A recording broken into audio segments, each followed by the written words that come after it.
Hello friends, Pandian ஸ்டோரில் என்ன நடக்குதுன்னு பார்க்கலாம் வாங்க. வீடியோவை ஸ்கிப் பண்ணாமல் கடைசி வரைக்கும் பாருங்கள். இங்கே நம்ம சரவணன் வந்து நம்ம அஞ்சலி கூட தான் ஃபோன் பேசிக்கிட்டு இருக்காங்க. சரவணா, நாளைக்கு கோர்ட்டில் ஹியரிங் இருக்குது. உன்னுடைய குழந்தைக்காக என்ன மறந்துட்டு என்னை கைவிட்டுருவியா அப்படின்னு சொல்லிட்டு எங்கள் அஞ்சலி கண் கலங்கிக்கிட்டே கேட்குறாங்க. ஸோ சரவணன் இருந்துட்டு, இங்கே பாரு அஞ்சலி, நான் உங்ககிட்ட ஏற்கனவே சொன்னது தான், உனக்கு நான் சத்தியமும் பண்ணி கொடுத்துருக்கேன். கண்டிப்பாக எக்காரணத்துக்காகவும் யாருக்காகவுமே நான் உன்னை விட்டு கொடுக்க மாட்டேன். அதே சமயம் என் குழந்தைக்கு என்னெல்லாம் நான் பண்ணணுமோ அப்பாவா என் கடமையை கரெக்டாக நான் செய்வேன் அஞ்சலி.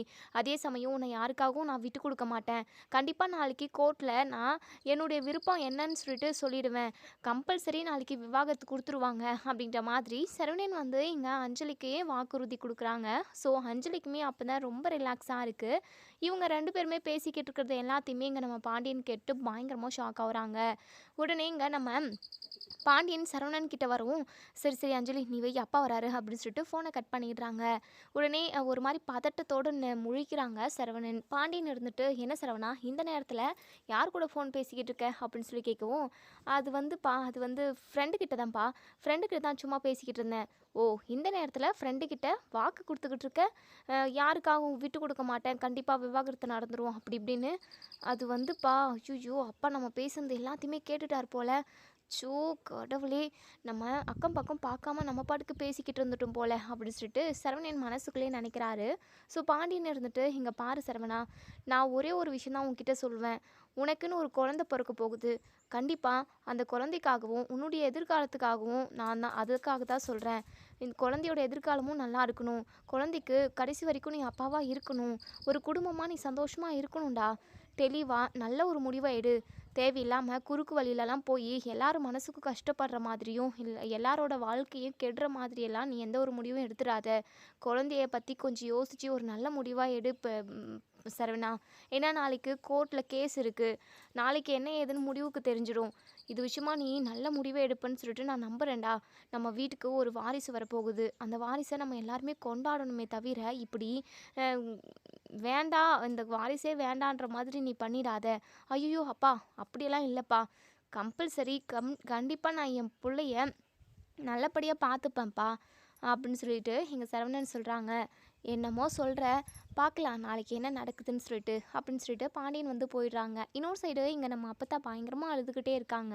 நம்ம முத்துவேல் பக்கத்தில் உட்காந்துக்கிட்டு, இங்கே பாரு ஆத்தா, ஏன் இப்போ நீ அந்த வீட்டில் இருந்து இந்த வீட்டுக்கு வந்ததுலேருந்தே நீ இப்படி அழுதுகிட்டே இருந்தா எப்படி ஆத்தா? என் கூட இருக்கிறது உனக்கு பிடிக்கலையா ஆத்தா அப்படின்னு சொல்லிட்டு முத்துவேல் கேட்குறாங்க. ஸோ நம்ம அப்பத்தா இருந்துட்டு, அப்படியெல்லாம் இல்லையா, என்ன கதிர் வீட்டை விட்டு போன்னு சொல்லிட்டு நேருக்கு நேராகவே சொல்லிட்டான் ஐயா. ஆனால் அவனோட மனசுக்குள்ளே என்ன இருக்குது, நான் என்ன தப்பாக நடந்துக்கிட்டேன், ஏன் அவனுக்கு என்ன பிடிக்காம போச்சுன்னு சொல்லிட்டு யோசித்தாலே ரொம்ப கஷ்டமாக இருக்கியா.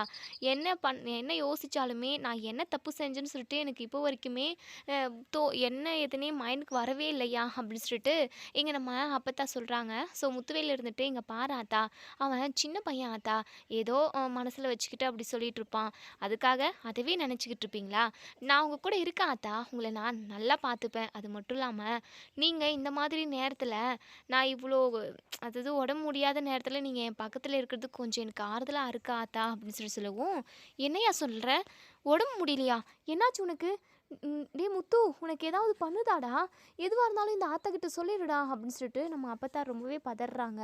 ஸோ முத்துவேலுக்கு ஒரு மாதிரி அவங்க ஏதோ ஒரு இதில் சொல்லிட்டாங்க உடம்பு முடியல அப்படின்னு சொல்லிட்டு. ஸோ என்ன சொல்லி சமாளிக்கிறதுனே தெரியல. அப்படியெல்லாம் ஒன்றும் இல்லை ஆத்தா, அடிக்கடிக்கு மயக்கம் வருது ஆத்தா, அவ்வளோதான். சரியாக சாப்பிட முடியறதில்ல, என்னன்னே தெரியல ஆத்தா. ஒருவேளை நீ இந்த வீட்டை விட்டு போனதுலேருந்து தான் இந்த வீடு புசோன்னு இருக்குது. நீ இல்லாமல் என்னால் சரியாக சாப்பிட முடியல ஆத்தா, அம்புடுதான், வேறு ஒன்றும் இல்லை தாத்தா. இப்போ நீ என் கூடவே இருக்கல்ல, இது போதும் ஆத்தா, நான் வயிறு நிறைய சாப்பிடுவேன், எனக்கு என்னுடைய உடம்புக்கு எந்த குறையும் வந்துடாது அப்படின்னு சொல்லிட்டு நம்ம முத்துவேல் வந்து சொல்கிறாங்க. ஸோ இதை கேட்ட இங்கே நம்ம அப்போதாவுமே, சரியா உனக்காக நான் இங்கே சந்தோஷமாக இருக்கேன். ஆனால் கதிர் பேசுனதெல்லாம் நினச்சாதான் மனசுக்கு ரொம்ப அப்படியே முள்ளில் குத்துற மாதிரி வலிக்குதுயா அப்படின்னு சொல்லிட்டு நம்ம முத்து இருந்துட்டு, இங்கே பாரு ஆத்தா, இது கதிர் எவ்வளோ நல்ல பையன்னு உனக்கே தெரியும். ஏன் நானே அந்த கதிரை தப்பாக தானே நினச்சேன். ஆனால் அவன் ராஜிக்காகவும் நம்ம குடும்பத்துக்காகவும் எவ்வளோ நல்லது செஞ்சுருக்கான். அப்படி இருக்கிறப்போ அவன் எது செஞ்சாலும் ஒரு அர்த்தம் இருக்கும். கண்டிப்பாக இதுக்கு பின்னாடியுமே ஒரு அர்த்தம் இருக்கா ஆத்தா? இருக்கா? என்னன்னு உனக்கு தெரியுமா ஐயா அப்படின்னு சொல்லி கேட்கவும், அது வந்து இருக்கும்னு சொல்ல வரேன் ஆத்தா, புரிஞ்சுக்கோ. சரியாத்தா, என் கையால் உனக்கு ஊட்டி விடணும்னு ஆசையாக இருக்காத்தா. வாத்தா, நீ வா உட்கார் வா அப்படின்னு சொல்லிட்டு சாதம் கோழிக்கறி குழம்பு இருக்குது. ஸோ அதை எல்லாத்தையுமே அதாவது சாப்பாடு போட்டு இங்கே நம்ம அப்பத்தாவுக்கு ஊட்டி விடுறாரு நம்ம முத்து. நம்ம அப்பத்தாவுமே ரொம்ப சந்தோஷமாக சாப்பிட்றாங்க. ஸோ நம்ம அப்பத்தா இருந்துட்டு, முத்து நான் உனக்கு ஊட்டி விடுறேன்யா அப்படின்னு சொல்லிட்டு உடனே நம்ம முத்துவேல் மனசுக்குள்ளே நினைக்கிறாரு, ஐயோ இந்த கறினாவே நமக்கு ஆக மாட்டேங்குது, சாப்பிட்டோம் அப்படின்னா வாமிட் வந்துடும், அது மட்டும் இல்லாமல் கறி சாப்பிட்டா இன்னும் அதிகமாகறோம் அப்படின்ற மாதிரியும் டாக்டர் சொல்லியிருந்தாங்க, இந்த சிக்கன் சாப்பிடக்கூடாதே நம்ம அப்படின்ற மாதிரியெல்லாம் முத்துவேல் மனசுக்குள்ளே நினைக்கிறாரு. அது மட்டும் இல்லாமல் ஆத்தா ரொம்ப ஆசையாக கேட்குதே, வேண்டான்னு சொன்னாலும் மனசு கஷ்டமாயிடுமே அப்படின்னு சொல்லிட்டு நம்ம முத்துவேல் வந்து சரிங்க அத்தா கொடுங்க அப்படின்னு சொல்லிட்டு இப்போ நம்ம அப்பத்தாவுமே முத்துவேலுக்கு சாப்பாடு கறியெல்லாம் சேர்த்து ஊட்டி விடுறாங்க. ஸோ சாப்பிட்டுக்கிட்டே இருக்காங்க. ஒரு கொஞ்ச நேரத்துலேயே அப்படியே உள்ள அவங்களுக்கு அது வந்து ஒரு மாதிரி கொமட்டுற மாதிரி இருக்குது, வாமிட் வர மாதிரியே இருக்குது. ஆத்தா எனக்கு போதும் ஆத்தா, இன்னும் சாப்பிடியா, 2 வாய் சாப்பிட்டாவே உனக்கு வயிறு ரொம்பிடுதா என்ன, நல்லா சாப்பிடணும்யா, அப்போ தானே சத்தா எந்த ஒரு உடம்புக்கு குறைவும் இல்லாமல் நோய் நொடி இல்லாமல் சந்தோஷமாக நல்லபடியாக இருக்க முடியும். அத்தா சிக்கனெல்லாம் இப்போ எனக்கு அதிகமாக ஒத்துக்க மாட்டேங்குது ஆத்தா, சிக்கனை விட மட்டன் கூட சாப்பிட்லாம், இருந்தாலும் இப்போலாம் எதுவுமே நான்வெஜ்னாவே ஒரு மாதிரி இருக்காத்தா, எனக்கு தொண்டையில் இறங்கவே மாட்டேங்குது அப்படின்னு சொல்லிட்டு சொல்கிறாங்க. ஸோ கேன்சர் இருந்துச்சு அப்படின்னாவே இந்த நிறைய அதாவது கறி ஐட்டமெல்லாம் சாப்பிட்டாவே அவங்களுக்கு ஒத்துக்காது. ஸோ அது அவங்களுக்கு பிடிக்கவும் செய்யாது. அதே மாதிரி தான் நம்ம முத்துவேலுக்குமே இருக்குது. ஸோ இங்கே நம்ம அப்பத்தா ஃபோர்ஸ் பண்ணி இன்னும் கொஞ்சம்னு சொல்லிட்டு ஊட்டி விடுறாங்க. சாப்பிடவே முடியாமல் சாப்பிடவும் உடனே வாமிட் வந்துடுது. அது மட்டும் இல்லாமல் வாமிட்டில் ஒரே பிளட்டாக இருக்குது. அதெல்லாம் பார்த்து ஒரு நிமிஷம் நம்ம அப்பத்தா அப்படியே பயங்கரமாக பதறிடுறாங்க. முத்து என்னடா இது, ஐயோ என் பையன் ரத்த வாந்தியாக எடுக்கிறானே, என்னன்னு தெரியலையே, கறி சாப்பிட்டா இவனுக்கு ஒத்துக்க மாட்டேங்குது, வடிவு மாறி வாங்குறீங்க அப்படின்னு சொல்லிட்டு ரொம்பவே பதறி போய் கூப்பிடுறாங்க. கிச்சனில் இருந்த நம்ம வடிவும் மாறியும் ஓடி வந்து, என்னத்தை ஏன் இப்படி பதறி போயிருக்கீங்க, ஏன் இவ்வளோ சத்தமாக கூப்பிட்டீங்க அப்படின்னு சொல்லி கேட்கவும் கீழே தரையில் பார்க்குறாங்க. ஸோ வாமிட்டாக இருக்குது. அது மட்டும் இல்லாமல் ஃபுல் பிளட்டாக இருக்குது. நம்ம முத்துவேலுக்கு அப்படியே மயக்கம் வர மாதிரியே இருக்குது. ஏய் தண்ணி கொடுங்கடி வடிவு, தண்ணி கொடு வடிவு அப்படின்னு சொல்லிட்டு முத்துக்கு தண்ணி கொடுக்குறாங்க. ஸோ போயிட்டு வாஷ் பண்ணிட்டு வராங்க. ஆத்தா என்னால் நிற்கவே முடியல ஆத்தா, ஒரு மாதிரி மயக்கம் வர மாதிரி இருக்குது, நான் போய் உள்ளே படுக்கிறேன் அப்படின்னு சொல்லிட்டு, சரியா வடிவு நீ கூட கூட்டிகிட்டு போ வடிவு, நீ இப்போவே டாக்டருக்கு நான் கால் பண்ணி வீட்டுக்கே வர சொல்கிறேன் அப்படின்னு சொல்லிட்டு உடனே நம்ம முத்து இருந்துட்டு, இல்லாத்தா டாக்டர்லாம் யாரும் வேண்டாம் அப்படின்னு சொல்லிட்டு சொல்கிறாங்க. ஏன்னா அவங்களுக்கு கேன்சர் இருக்கிற விஷயத்த யாராவது கண்டுபிடிச்சி சொல்லிட்டா என்ன பண்ணுறதுன்ற ஒரு பயம் பதட்டம் தான். முத்து நீ போய் உள்ளே படியா அப்படின்னு சொல்லிட்டு நம்ம அப்பத்தா வந்து சொல்லிடுறாங்க. ஸோ அப்பத்தாவுக்கு ஒரே பதட்டமாகவும் ஒரு மாதிரி பயமாகவும் இருக்குது. ரத்த வாந்தியாக எடுக்கிறானே பிள்ளை, அது மட்டும் இல்லாமல் கறி சாப்பிட்டா ஏன் ஆக மாட்டேங்குது, அவனுக்கு உடம்புல ஏதோ ஒரு பிரச்சனை இருக்குது, அதனால தான் கோழிக்கறி குழம்பும் அவனுக்கு ஒத்துக்கவே இல்லை. மாறி என்னன்னேன்னு தெரியல, எனக்கு ரொம்ப பயமாக இருக்குது மாறி நீ உடனே போய் மேலே குமாரை கூட்டிகிட்டு வாப்போ, நம்ம ஃபேமிலி டாக்டருக்கு கால் பண்ணி வர சொல்லுவோம், என்ன ஏதுன்னு சொல்லிட்டு அவங்க செக் பண்ணி பார்க்கட்டும். ஐயோ கடவுளே, முத்துக்கு எதுவும் ஆகிடக்கூடாது, முத்து ரொம்ப நல்லவன், சக்தினா கூட அப்படி கரடு முரடான ஆள், ஆனால் முத்தோட மனசு பூ மாதிரி, ஐயோ என் பிள்ளைக்கு எதுவும் ஆகிடக்கூடாது அப்படின்னு சொல்லிட்டு நம்ம அப்போ தான் வந்து ரொம்பவே பதட்டப்படுறாங்க. ஸோ நம்ம மாறியுமே இப்போ குமாரை கூட்டிகிட்டு வந்துடுறாங்க. சொல்ல அப்போ தான் அப்படின்னு சொல்லிட்டு நம்ம குமார் கேட்குறாங்க. டே குமார், நம்ம ஃபேமிலி டாக்டருக்கு கால் பண்ணுறா, உடனே வீட்டுக்கு வரட்டும் அப்படின்னு சொல்லிட்டு, என்னாத்தா என்ன ஆச்சு, என்னப்பா என்னாச்சு அப்படின்னு சொல்லி கேட்கவும் அப்போ தான் விஷயத்த சொல்கிறாங்க. உடனே குமாருமே இப்போ ஃபேமிலி டாக்டருக்கு கால் பண்ணுறாங்க. ஸோ அவங்களுமே ஒரு 1/2 ஹவரில் வந்துடுறோம் அப்படின்ற மாதிரி சொல்லிட்டு ஃபோனை வைக்கிறாங்க. அப்பத்தா இன்னும் கொஞ்ச நேரத்தில் வந்துடுறேன்னு சொல்லியிருக்காங்க அப்படின்னு சொல்லிட்டு இப்போ எல்லாருமே முத்து பக்கத்தில் தான் போய் உட்காந்துருக்காங்க. வடிவுக்குமே ஒரு மாதிரி பதட்டமாக இருக்குது. இவரோட நடவடிக்கையுமே சரியில்லை, கொஞ்ச நாளாகவே சரியாக சாப்பிட மாட்டேங்கிறாரு, சாப்பிட்டா வாமிட் பண்ணுறாரு, என்னவா இருக்கும் அப்படின்னு சொல்லிட்டு பயங்கரமாக யோசிச்சுக்கிட்டு இருக்காங்க. ஸோ டாக்டர் வந்தாங்க அப்படின்னா கன்ஃபார்ம் நம்ம முத்துவேலுக்கு கேன்சர் தான் இருக்குது அப்படின்ற விஷயத்த சொல்லிடுவாங்களா, இல்லை முத்துவேல் வந்து இதை யாருக்கும் தெரியாமல் மூடி மறைச்சிருவாரா அப்படின்றத நம்ம பார்ப்போம். ஸோ டாக்டருமே வந்துக்கிட்டு இருக்காங்க. இன்னொரு சைடு நம்ம பாக்கியம் வந்து இங்கே மயில்கிட்ட, மயில் நாளைக்கு கோர்ட்டில் ஹியரிங் இருக்குது, நாளைக்கு கண்டிப்பாக உன் வயித்துல வளர்ந்துக்கிட்டு இருக்க குழந்தை விஷயமா நீ ஜட்ஜ் அம்மா கிட்ட சொல்லணும். அதை பற்றி சொல்லி அதுக்கப்புறம் நான் என் புருஷன் கூட தான் வாழ்வேன்னு சொல்லிட்டு நீ அடித்து சொல்லணும்டி. இங்கே பாரு, உன் வாழ்க்கை உன் கையில் தான். இந்த புத்திசாலித்தனமாக உன் வாழ்க்கையை காப்பாற்றிக்கிற வழியை பாரு அப்படின்னு சொல்லிட்டு நம்ம பாக்கியம் வந்து அவங்களால முடிஞ்ச அளவுக்கு ஒரு 1/2 ஆச்சு அட்வைஸ் பண்ணியிருப்பாங்க. ஸோ இங்கே மயில் இருந்துட்டு, அம்மா சும்மா போறியாம்மா, நான் பார்த்துக்கிறேன் போம்மா அப்படின்னு சொல்லிட்டு, மயில் பார்த்துக்கிறேன்னு சொல்லிட்டு வாழ்க்கையை கோட்டை விட்டுற போறடி. யோ, நீயாவது பக்கத்தில் உட்காந்து சொல்லியா? நாளைக்கு ஒரு நாள் தான். நாளைக்கோட முடிவு என்னன்னு தெரிஞ்சிடும். என்ன முடிவு? கண்டிப்பாக மயில் அவங்க மாமியார் வீட்டில் போய் வாழ்ந்தாகணும், வேறு வழி இல்லைல்ல. அவங்க குடும்ப வாரிசு மயில் வயிற்றில் தானே வளர்ந்துக்கிட்டு இருக்கு அப்படின்னு சொல்லிட்டு இங்கே பாக்கியம் வந்து சொல்லிக்கிட்டு இருக்காங்க. சரி போ பாக்கியம், ஒரே அடியாக அட்வைஸை கொட்டிக்கிட்டு இருந்த அப்படின்னா அவளுக்கும் கடுப்பாகாதா? அது ரொம்ப டென்ஷனெல்லாம் பண்ணாத, வயிற்றில் குழந்தை வளர்ந்துக்கிட்டு இருக்குல்ல, அப்படி இருக்கிறப்போ மயில் ரொம்ப ரிலாக்ஸாகவும் சந்தோஷமாகவும் இருக்கணும். அது மட்டும் இல்லாமல் வேலைக்கு மயிலுக்கு என்னெல்லாம் தேவையோ அது எல்லாத்தையும் சமைச்சு கொடு பாக்கியம் அப்படின்னு சொல்லிட்டு, யோ அதெல்லாம் நான் பார்த்துக்கிறேன், நீ அவளுக்கு உட்காந்து புத்திமதி சொல்லியா அப்படின்னு சொல்லிட்டு கிச்சனுக்கு போயிடுறாங்க பாக்கியம். ஸோ இங்கே நம்ம மயில் மனசுக்குள்ளே ஓடுறது ஒரே விஷயம் என்ன அப்படின்னா, தன்னோட குழந்தைய நம்ம பார்த்துப்போம், யாரோட தயவும் நமக்கு வேண்டவே வேண்டாம். பிடிக்காத ஒருத்தர் கூட அவரை கட்டாயப்படுத்தி நம்ம ஒரு வாழ்க்கையை வாழ்கிறத விட அவங்க இஷ்டமாக அவங்க வாழ்க்கையை வாழ்ந்துட்டு போகட்டும்னு சொல்லிட்டு விட்டுறலாம். அது மட்டும் இல்லாமல் கட்டாயப்படுத்தி நம்ம இப்போ அந்த வீட்டுக்குள்ளே போயிடுறோம். சரி கொஞ்ச நாளில் சரவணன் மாமா மாறிடுவாங்க அப்படின்ற ஒரு நம்பிக்கையில் நம்ம அந்த வீட்டுக்கு போகலாம். ஆனால் இப்போது அந்த மாதிரி ஒரு சுச்சுவேஷன் கிடையவே கிடையாதே. ஏன்னா சரவணன் மாமா தான் ஏதோ ஒரு பொண்ணு கூட பேசிக்கிட்டு இருக்காங்க. நம்ம விவாகரத்துக்கு முடிஞ்சதும் கண்டிப்பாக அந்த பொண்ணை கல்யாணம் பண்ணிக்கணும்னு சொல்லிட்டு கூட அவங்க நினச்சி வச்சுருப்பாங்கல்ல. இந்த மாதிரி டைமில் நம்ம போயிட்டு எதுக்காக அவங்க வாழ்க்கையும் கெடுத்துக்கிட்டு, நம்மளால் யாருக்குமே கஷ்டம் வந்துடக்கூடாது. இனிமேல் நம்ம யாருக்கும் பாரமாகவும் இருந்துடக்கூடாது. நம்ம குழந்தைய நம்ம பத்திரமா பார்த்துக்கணும். நம்ம குழந்தைக்காக இனிமேல் நம்ம ஓடுவோம், உழைச்சி நம்ம குழந்தைய பத்திரமா நல்லபடியாக வளர்த்து ஆளாக்கி அதுக்கு ஒரு நல்ல வேலையை வாங்கி கொடுத்து, இப்படி நிறைய விஷயம் இருக்குது, இதை நோக்கி நம்ம ஓடணும் அப்படின்ற மாதிரியெல்லாம் நம்ம மயில் தனக்கு தானே அட்வைஸ் பண்ணிக்கிறாங்க. ஸோ பக்கத்தில் மாணிக்கம் உட்காந்து அவர் பாட்டுக்கு மிச்சர் சாப்பிட்ற மாதிரி அவர் பாட்டுக்கு என்னென்னமோ பேசிக்கிட்டு இருக்காரு, அது இதுன்னு சொல்லிட்டு. அது எதையுமே இங்கே நம்ம மயில் காதில் வாங்கிக்காம அவங்க பாட்டுக்கு அவங்க ஒரு யோசனையில் இருக்காங்க. ஸோ இன்னொரு சைடு இங்கே நம்ம மீனாவும் ராஜியும் ஃபோனில் பேசிக்கிறாங்க.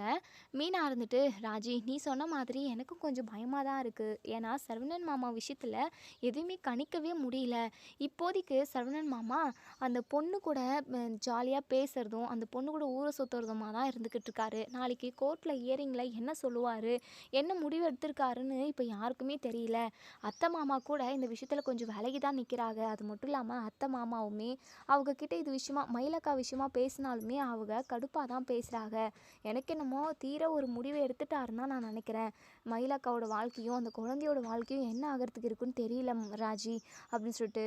ஆமாக்கா, அவர் டெய்லியுமே நைட்டு 12 மணினா கூட ஃபோனில் பேசிக்கிட்டே இருக்காருக்கா. இதுக்கு முன்னாடிலாம் சரவணன் மாமா அப்படி கிடையவே கிடையாது. கடையிலேருந்து வந்தார் அப்படின்னா சாப்பிட்டு முடிச்சதும் டயர்டாக இருக்குன்னு சொல்லிட்டு படுத்து தூங்கிடுவாங்க. என்னைக்காவது ஒரு நாள் இது பழனி சித்தப்பா, அதுக்கப்புறம் கதிர், செந்தில் மாமான்னு சொல்லிட்டு இவங்க எல்லாருமா மொட்டை மாடிக்கு போயிட்டு ஜாலியாக அரட்டை அடிச்சுக்கிட்டு பேசிக்கிட்டு இருப்பாங்க. அது கூட என்றைக்காவது ஒரு நாள் தான். அப்போ வேணால் சரவணன் மாமா அவங்க கூட டைம் ஸ்பெண்ட் பண்ணுவாங்க. மற்றபடி ரொம்ப நேரமெல்லாம் நைட்டில் எப்போவுமே யார் கூடயுமே பேசுனதே கிடையாது. ஆனால் இப்போ டெய்லியும் பேசிக்கிட்டே இருக்காரு. என்னவோ தெரியல, குழந்தை விஷயமா என்ன முடிவெடுக்க போகிறாருன்னு கூட எனக்கு தெரியலக்கா அப்படின்ற மாதிரி ரொம்பவே பதட்டமாகவும் பயத்துலேயும் இருக்காங்க. ஏன்னா அந்த குழந்தையோட எதிர்காலமும் வாழ்க்கையும் கெட்டுறக்கூடாது இல்லையா. ஒரு குழந்தைக்கு தாயும் முக்கியம், அப்பாவும் முக்கியம். இப்படி இவங்க 2 பேருமே இருந்தால் தான் 2 பேரோட அரவணைப்பில் வளர்ந்தா மட்டும்தான் குழந்தையுமே எந்த ஒரு கஷ்டமும் இல்லாமல் எந்த ஒரு குறையும் இல்லாமல் வளரும். ஸோ அதை யோசித்து பார்த்து தான் இங்கே நம்ம ராஜியும் மீனாவும் வருத்தப்பட்டுக்கிட்டு இருக்காங்க. ஸோ இன்னொரு சைடு டாக்டருமே இங்கே நம்ம முத்துவேலை செக் பண்ணுறதுக்காக வராங்க. உடனே இங்கே டாக்டர் வந்து செக் பண்ணி பார்க்குறாங்க. எல்லாருமே கொஞ்சம் வெளியே இருங்க அப்படின்ற மாதிரி இங்கே டாக்டர் சொல்கிறாங்க. ஸோ முத்துவேலை செக் பண்ணி பார்த்ததுமே டாக்டர் கண்டுபிடிச்சிடுறாங்க. உங்களுக்கு கேன்சர் அப்படின்னு சொல்ல வரதுக்கு முன்னாடியே எங்க முத்துவேல் இருந்துட்டு, "ஆமா டாக்டர், எனக்கு கேன்சர் இருக்கு. ஆனா இந்த விஷயம் யாருக்குமே வீட்ல உள்ள யாருக்குமே தெரியாது டாக்டர். நீங்களும் தயவு செஞ்சு சொல்லிடாதீங்க டாக்டர். ப்ளீஸ் டாக்டர்" அப்படின்னு சொல்லிட்டு முத்துவேல் வந்து கையெடுத்து கும்பிடுறாங்க. உடனே டாக்டர் இருந்துட்டு, "என்ன முத்துவேல் சார், இது இவ்வளோ சாதாரணம்னு நினச்சிக்கிட்டீங்களா நீங்க? கேன்சர்ன்றது மிகப்பெரிய கொடிய நோய். இது என்ன சாதாரணமா காய்ச்சல், தலைவலி அப்படின்ற மாதிரி நீங்க நினச்சிக்கிட்டீங்களா? அப்படிலாம் கிடையவே கிடையாது. நீங்க இதுக்கு முக்கியத்துவம் குடுங்க சார். இது வீட்டுக்கு தெரிஞ்சா மட்டும் தான் நல்லது. ஏன்னா வீட்ல உள்ள ஒவ்வொருத்தருமே உங்கள நல்லபடியா கவனிச்சுப்பாங்க. நீங்க இது சாப்பிடணும், சாப்பிடக்கூடாது, இந்த டைமுக்கு இந்த டேப்லெட் குடுக்கணும்னு சொல்லிட்டு எல்லாத்தையுமே கவனிப்பாங்க. இங்க பாருங்க சார், இதோட சீரியஸ்னஸ் தெரியாம நீங்க இவ்ளோ இதா இருக்கீங்க. அது மட்டும் இல்லாம இந்த விஷயத்த நீங்க இப்பவே உடனடியா வீட்ல சொல்றது தான் சரி. அது மட்டும் இல்லாம இப்போதைக்கு உங்களுக்கு சின்னதா ஒரு இன்ஜெக்ஷன் மட்டும் தான் போட்டிருக்கோம். அது வந்து இந்த வாமிட், பிளட் வராம இருக்கிறதுக்கு செட் ஆகும். ஆனா இந்த கொடிய நோயை இந்த இன்ஜெக்ஷனால கம்மி பண்ண முடியவே முடியாது. கேன்சருன்றது அது வந்து எப்படின்னா, அதுக்கு ஒரு ஊசி போடுவாங்க. அந்த ஊசி அந்த இன்ஜெக்ஷனே ஒரு 15லேருந்து ஒரு 20க்குள்ளே இருக்கும். ஒரே ஒரு இன்ஜெக்ஷன் தான்.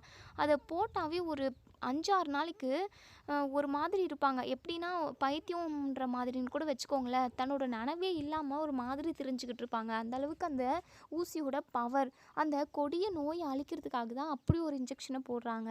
அதோட அதோட வீரியத்தன்மை வந்து அதிகம். அது மட்டும் இல்லாம அத போட்டா உடம்பு தாங்காது. அந்த அளவுக்கு ரொம்பவே கொடுமையான நோய் அப்படின்னா அது கேன்சர் தான் சார். இப்போ வரைக்குமே அதுக்கான முழு தீர்வு காண்றதுக்கு அது சரி செய்யக்கூடிய மருந்து இப்போ வரைக்குமே யாருமே கண்டுபிடிக்கவே இல்லை. ஆரம்ப ஸ்டேஜ்லேயே கண்டுபிடிச்சோம் அப்படின்னா கண்டிப்பாக கிளியர் பண்ணுறதுக்கு நிறைய வாய்ப்பு இருக்குது. இப்போ கூட நீங்கள் ஒரு நிமிஷம் கூட வேஸ்ட் பண்ணாதீங்க சார். தயவு செஞ்சு நீங்கள் ஹாஸ்பிட்டல் போய் இப்போவே உடனடியாக ட்ரீட்மெண்ட்டை ஸ்டார்ட் பண்ணுங்கள். அது மட்டும் இல்லாமல் தயவு செஞ்சு வீட்டில் உள்ளவங்க எல்லார்கிட்டையுமே நீங்கள் சொல்லுங்கள். இல்லை டாக்டர், வீட்டில் உள்ளவங்களுக்கு தெரிஞ்சது அப்படின்னா எனக்காக அவங்க எல்லாருமே கஷ்டப்படுவாங்க. அது எதையுமே என்னால் பார்த்துக்கிட்டு இருக்க முடியாது சார். தாங்கிக்கவும் முடியாது. அதுக்காக தான். ஐயோ சார், நீங்கள் நல்லபடியாக குணமாகி கடைசி வரைக்கும் உங்கள் ஃபேமிலியோடு இருக்கணும்னு உங்களுக்கு ஆசையே கிடையாதா? இப்போதைக்கு நீங்கள் வீட்டில் சொல்கிறது மட்டும் தான் நல்லதுன்னு எனக்கு தோணுது. வீட்ல சொல்லுங்க. வீட்ல உள்ளவங்க எல்லாருமே உங்கள நல்லபடியா கவனிச்சுப்பாங்க. ஒவ்வொருத்தருமே உங்கள கவனிச்சுக்கிறதுல நீங்களுமே சீக்கிரமா இந்த நோயிலிருந்து விடுபடலாம்ல. நீங்க நல்ல ஒரு நிலைமைக்கு வந்துடலாம் சார். அவங்க எல்லாருமே போராடி இந்த நோயிலிருந்து உங்கள காப்பாத்துவாங்க. தயவு செஞ்சு நான் சொல்றத கேளுங்க சார். நான் இப்போதைக்கு வீட்ல உள்ள யார்கிட்டயுமே சொல்ல மாட்டேன். நீங்க கண்டிப்பா இந்த விஷயத்த சொல்லி தான் ஆகணும். அதான் உங்களுக்கும் நல்லது, மத்த எல்லாருக்குமே நல்லது. நான் இப்போது போகிறேன், இன்ஜெக்ஷன் மட்டும் தான் போட்டிருக்கேன். நீங்கள் போயிட்டு கண்டிப்பாக ட்ரீட்மெண்ட் பார்த்துக்கிட்டு தான் ஆகணும் அப்படின்னு சொல்லிட்டு இங்கே நம்ம டாக்டர் வந்து சொல்லிட்டு வெளியே போகிறாங்க. ஸோ நம்ம பாட்டிமா, அப்பத்தா, வடிவு, மாறி இவங்க எல்லாருமே, "டாக்டர் என்னாச்சு?" அப்படின்னு சொல்லி கேட்கவும், "ஒன்றும் இல்லை, நீங்கள் அவர்கிட்டயே நான் எல்லாத்தையும் பேசிகிட்ருக்கேன், நீங்கள் போய் பாருங்கள்" அப்படின்னு சொல்லிட்டு டாக்டர் வந்து சொல்லிட்டு போயிடுறாங்க. ஏன்னா அவங்களால போய் சொல்ல முடியல. வீட்டில் உள்ள எல்லாருக்குமே தெரியணும்னு சொல்லிட்டு டாக்டர் சொல்கிறாங்க. ஸோ நம்ம முத்துவேல் வந்து மறைக்க செய்கிறாங்க. ஸோ முத்துவேல் மறைக்கக்கூடாது. வீட்டில் உள்ள ஒட்டுமொத்த பேருக்குமே சொன்னால் தான் நல்லாயிருக்கும். ஏன்னா ஒட்டுமொத்த ஃபேமிலியே சேர்ந்து முத்துவேலை அதாவது ஆறுதலாகவும் பேசி அவங்கள கவனிச்சுக்கிட்டாங்க அப்படின்னா, அதுக்கான ட்ரீட்மெண்ட்டை பார்த்தாங்க அப்படின்னா சீக்கிரமாக ரெடி ஆகிடுவார், குணமாயிடுவார் அப்படின்னு நீங்கள் நினச்சிங்க அப்படின்னா, அதாவது நம்ம முத்துவேல் வீட்டில் சொல்லணும்னு நினச்சிங்க அப்படின்னா கமெண்ட் பாக்ஸில் கமெண்ட் பண்ணுங்கள். ஸோ மறுநாள் காலையில் நம்ம மயிலோட ஃபேமிலியும் பாண்டியன் ஃபேமிலியும் இவங்க 2 ஃபேமிலியுமே கோர்ட்டுக்கு வந்துடுறாங்க. ஸோ கோர்ட்டுக்கு வந்ததுமே இங்கே ஜட்ஜம்மா இருந்துட்டு சரவணன் கிட்ட, என்ன சரவணன், என்ன முடிவெடுத்திருக்கீங்க? உங்கள் மனசு மாறிச்சா? நீங்கள் உங்கள் ஒய்ஃப் கூட ஒன்று சேர்ந்து வாழ சம்மதம், அதாவது சம்மதம் தானே உங்களுக்கு அப்படின்னு சொல்லிட்டு உடனே இங்கே நம்ம சரவணன் இருந்துட்டு கட் அண்ட் ரைட்டாக சொல்லிடுறாங்க. அது அடுத்ததும் வளவலன்னு பேசாமல், எனக்கெல்லாம் விருப்பமே இல்லை, இவ கூட ஒன்று சேர்ந்து என்னால் வாழவே முடியாது, நான் முடிவு எடுத்தது தான், என்னுடைய முடிவை நான் எப்போவுமே மாற்றிக்கிறதா இல்லை அப்படின்ற மாதிரி தான் இங்கே நம்ம சரவணன் வந்து சொல்கிறாங்க. ஸோ இங்கே பாக்கியத்துக்கு பயங்கரமாக கடுப்பாகுது. மயிலு, நீ சொல்லுடி, நான் அவங்க கூட தான் ஒன்று சேர்ந்து வாழ்வேன், அது மட்டும் இல்லாமல் வயிற்றில் குழந்தை வளர்ந்துக்கிட்டு இருக்குன்ற விஷயத்தெல்லாம் சொல்லுடி அப்படின்னு சொல்லி சைகை பண்ணுறாங்க. ஸோ நம்ம பாக்கியம் சொன்னதை எதையுமே காதில் வாங்கிக்காமல் நம்ம மயில் இருந்துட்டு சைலண்ட்டாகவே நிற்கிறாங்க. ஸோ இங்கே ஜட்ஜமாக இருந்துட்டு, மயில் நீங்கள் என்ன சொல்கிறீங்க அப்படின்னு சொல்லி கேட்கவும், நீ எனக்கும் விவாகரத்து கொடுத்துருங்க அப்படின்னு சொல்லிட்டு, என்னம்மா சொல்கிற, நீ தானே அவர் கூட ஒன்று சேர்ந்து வாழணும்னு சொல்லிட்டு ஆசைப்பட்ட, இப்போ நீயே வேண்டான்னு சொல்கிற. இல்லை மேடம், நான் என் அதாவது நான் என் வாழ்க்கையை தனியாக பார்த்துக்கிறேன், அவர் எனக்கு வேண்டவே வேண்டாம், அப்படின்னு சொல்லிட்டு சொல்லிடுறாங்க. இந்த விஷயம் சரவணனுக்கே பயங்கர அதிர்ச்சி தான். நம்ம கோமதி, பாண்டியன் இவங்க எல்லாருமே பயங்கர ஷாக்கில் இருக்காங்க. உடனே பாண்டியன் இருந்துட்டு, என்ன கோமதி இதெல்லாம் 2 பேரும் தனியாக பிரிஞ்சு வாழணும்னு நினைக்கிறாங்க, குழந்தையோட நிலமை என்ன ஆகுறது, ஏன் குழந்தைய பற்றி இவங்க 2 பேருமே யோசிக்கவே இல்லை. சரவணனுக்கு நேற்று எடுத்து எவ்வளோ சொன்னேன், கிளிப்பிள்ளிக்கு சொல்கிற மாதிரி சொல்லிக்கிட்டு இருந்தேன். ஆனால் இப்போது அவனும் வாழ முடியாதுன்னு சொல்கிறான், மயிலும் வேண்டவே வேண்டாம் அப்படின்ற மாதிரி சொல்கிறாங்க. என்ன கோமதி இங்கெல்லாம் நடந்துக்கிட்டு இருக்கு அப்படின்னு சொல்லிட்டு இங்கே நம்ம பாண்டியன் வந்து புலம்பிக்கிட்டு இருக்காங்க. ஸோ ஜட்ஜம்மாவுமே 2 பேருக்குமே விருப்பம் இல்லை அப்படின்றப்போ 2 பேருக்கும் நாங்கள் விவாகரத்து இந்த கோர்ட்டுக்கு கொடுத்துருது அப்படின்னு சொல்லிட்டு தீர்ப்பை சொல்லி முடிச்சிடுறாங்க. ஸோ அவங்கவுங்க வீட்டுக்கு அவங்கவுங்க கிளம்பி வந்துடுறாங்க. இங்கே பாக்கியம் அப்படியே தாம் தூம்னு குதிக்கிறாங்க. அதாவது என்ன சொல்லுவாங்க, பூமிக்கும் வானத்துக்கும் குதிப்பாங்கன்றவாங்க இல்லையா, அந்த மாதிரி குதிக்கிறாங்க. என்னடி உன் மூளை எது கெட்டு போச்சா, ஏன் இப்படி பேசுகிறேன், குழந்தைக்காக கொஞ்சம் கூட யோசிக்க மாட்டியாடி, ஐயோ கடவுளே, அந்த குழந்தை பெருசாக வளர்ந்ததுக்கப்புறம் என் அப்பா யாருன்னு சொன்னால் நீ என்னடி பதில் சொல்லுவ, அம்மா போதும் நிறுத்துமா, சும்மா இதே விஷயமா பேசிக்கிட்டு இருக்காத, நான் கரெக்டான முடிவாக தான் எடுத்திருக்கேன். ஏய் மயில், என்னடி இது, ஒரு ஆம்பளை இல்லாமல் தனியாக ஒரு பொம்பளை எப்படி வாழ முடியும், ஒரு குழந்தைய வச்சுக்கிட்டு, அதுவும் ஏன்டி இப்படி நீ புத்தி கெடுத்தனமா நீ பேசிட்டு வந்திருக்க, ஐயோ கடவுளே, நான் எந்த செவத்தில் போய் முட்டிக்கிட்டோன்னு எனக்கு தெரியலையே அப்படின்னு சொல்லிட்டு பயங்கரமாக புலம்புறாங்க.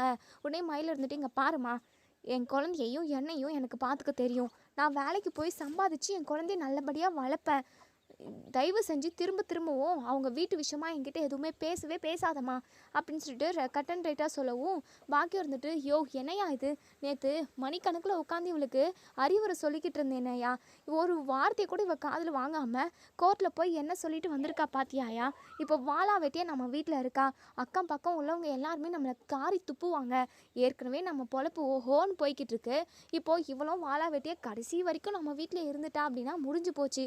ஐயோ கடவுளே, நான் எதை நினச்சி தான் சந்தோஷப்படுறதுக்கு இங்கே சந்தோஷமான விஷயம் நடக்குது, ஒரு விஷயமும் கிடையாது.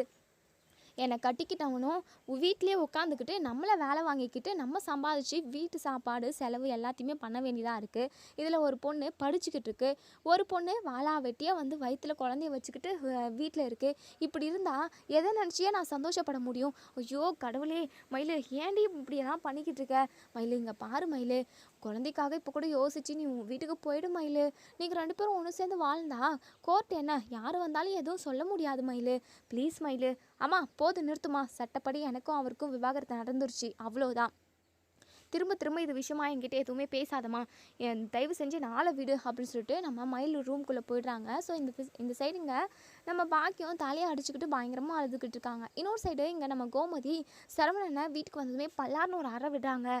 சரவணா, என்ன சரவணா, என்ன நீ கோர்ட்டில் அவ கூட ஒன்று சேர்ந்து வாழ முடியாது, எனக்கு விவாகரத்து கொடுத்துருங்கன்னு சொல்கிற, என்னடா இதெல்லாம், வேற என்னம்மா சொல்கிற, எனக்கு அவ கூட ஒன்று சேர்ந்து வாழ்கிறதுக்கு பிடிக்கல, அம்புடுதான் அப்படின்னு சொல்லிட்டு, டேய் அப்போ குழந்தை தானே, அதை நான் பார்த்துக்கிறேம்மா, அப்பாவா என்ன செய்யணுமோ அதை எல்லாத்தையுமே நான் செஞ்சு முடிப்பேம்மா, அவ்வளோதான் என்கிட்ட இருக்கிற பதில், மற்றபடி நீ என்ன கேட்டாலும் என்கிட்ட அது வேறு எதுவுமே பதில் கிடையாது. டேய் என்னடா பேசுகிற, அது எப்படா 2 பேருக்கும் விவாகரத்து நடந்ததுக்கப்புறம் அந்த மயில் உன்கிட்ட குழந்தைய கொடுப்பா, அப்போ கடைசி வரைக்கும் அந்த குழந்தை இந்த வீட்டுக்கு வரவே வரக்கூடாதுன்னு நினச்சிட்டியாடா, அது எப்படிம்மா, அந்த குழந்தைக்கு அதாவது எனக்கும் உரிமை இருக்குல்ல, அவளுக்கு பாதி உரிமை அப்படின்னா எனக்கும் பாதி உரிமை இருக்குது, கொஞ்ச நாளைக்கு இந்த வீட்டில் இருக்கணும், இன்னொரு கொஞ்ச நாளைக்கு அவங்க வீட்டில் இருக்கட்டும் அப்படின்னு சொல்லிட்டு, என்னடா இது, குழந்தைய இப்படியாட அலைய விடுவோங்க, குழந்தைக்காக நீங்கள் 2 பேரும் மனசை மாற்றிக்கிட்டு ஒன்று சேர்ந்து வாழ்ந்தா குழந்தையோட எதிர்காலமும் நல்லா இருக்கும்லடா, ஏன்னா இதை கொஞ்சம் கூட புரிஞ்சுக்காம லூசு மாதிரி பேசிக்கிட்டு இருக்க அப்படின்னு சொல்லிட்டு, அம்மா இங்கே பாரும்மா, என் முடிவு என்னன்னு உங்ககிட்ட நான் சொல்லிடுறேன், நான் அஞ்சலின்ற ஒரு பொண்ணு கூட பேசிக்கிட்டு இருக்கேன், அவளுக்கு நான் வாக்குமே கொடுத்துருக்கேன், அவள் கூட தான் நான் ஒன்று சேர்ந்து வாழ்வேன்ற மாதிரி சொல்லியிருக்கேன், அது மட்டும் இல்லாமல் நாளைக்கே முகூர்த்த நாள் தான், இன்றைக்கி எனக்கு பிடிச்சிருந்த சனியும் பீடன்னு எல்லாமே என்னை விட்டு போயிடுச்சு, அந்த மயிலை தான் சொல்கிறேன், இனிமே நான் சந்தோஷமாக இருப்பேன், நாளைக்கே நான் கோவிலில் அஞ்சலி கழுதில் தாலியை கட்டி அவளை இந்த வீட்டோட மருமகளாக ஆக்குறேன், உனக்கு என்ன குழந்தை தானே வேணும், 10 15 கூட நான் பெற்று போடுறேன் அப்படின்னு சொல்லிட்டு, டேய் இப்படியெல்லாம் பேசுறதுக்கு உனக்கு வாய் கூசலை, சி உன்னெல்லாம் பிள்ளையா பெற்றதுக்கு நான் வெக்கப்படுறேன்டா, அம்மா இங்கே பாருமா, இதுக்கு முன்னாடி வரைக்கும் குடும்பத்துக்காக நான் யோசித்தேன், இனிமே எனக்காக நான் யோசிக்கிறேம்மா, என் வாழ்க்கையை நான் சந்தோஷமாக வாழணும், அவ்வளோதான், நாளைக்கே நான் அஞ்சலியை கல்யாணம் பண்ணி இந்த வீட்டுக்கு கூட்டிகிட்டு வருவேன் அப்படின்னு சொல்கிறாங்க. ஸோ நம்ம கோமதி இருந்துட்டு, இங்கே பாருடா, அப்படி ஒரு விஷயத்த நீ செஞ்ச அப்படின்னா இந்த வீட்டு பக்கமே வராத, எங்கேயாவது போயிடுடா அப்படின்னு சொல்லிட்டு கோமதி சொல்கிறாங்க.